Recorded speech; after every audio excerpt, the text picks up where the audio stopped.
అంటే రీసెంట్ కాలంలో ఈ మెర్మెడ్స్ కి సంబంధించి ఏమైనా ఎన్కౌంటర్స్ జరిగాయా, అంటే ఏమన్నా కొన్ని విషయాలు అనేవి బయటికి తెలుస్తున్నాయా అంటే తెలుస్తూనే ఉన్నాయి.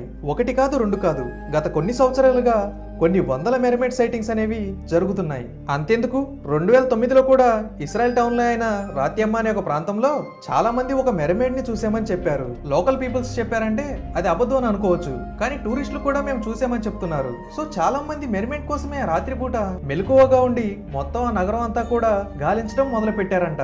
అండ్ ఆ తర్వాత ఈ మెర్మెడ్ అనేది ఎంత పాపులర్ అయిపోయిందంటే అక్కడ లోకల్ గవర్నమెంట్ కౌన్సిల్ ఒక ఆఫర్ని అయితే ఇచ్చింది.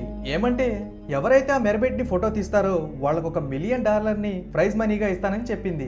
కానీ ఇప్పటి వరకు ఆ రివార్డ్ ని ఎవరు క్లెయిమ్ చేసుకోలేకపోయారు. అలాగే 2012లో కొంతమంది కన్స్ట్రక్షన్స్ క్రూ మెంబర్స్ కాకి మరియు అస్పోండోర్ అనే ప్రాంతంలో వర్క్ చేస్తున్నారు. ఇవి రెండూ కూడా జింబాంబేలో ఉంటాయి. వాళ్ళు పనిచేస్తున్న టైంలో వాళ్ళు వాళ్ళ దగ్గరలో ఒక మెర్మెడ్ సైటింగ్ ని అయితే చూడటం జరిగింది. ఆ మెర్మెడ్స్ ని వర్కర్స్ అందరు కూడా చాలా డిస్టర్బ్ చేశారు. అయితే ఆ కోపం వచ్చిన మెర్మెడ్స్ వీళ్ళపై దాడి చేయడానికి ట్రై చేస్తే వీళ్ళందరూ కూడా ఆ ప్రాంతం నుంచి పారిపోయారు. ఆ తర్వాత వర్క్ చేయడానికి ఎవరిని రమ్మన్నా అక్కడికి ఎవరు రావట్లేదు. సో ఎన్నో ఏళ్ల పాటు ఆ డ్యామ్ అనేది అలా కన్స్ట్రక్షన్స్ నోచుకోకుండా అలాగే ఉండిపోయింది.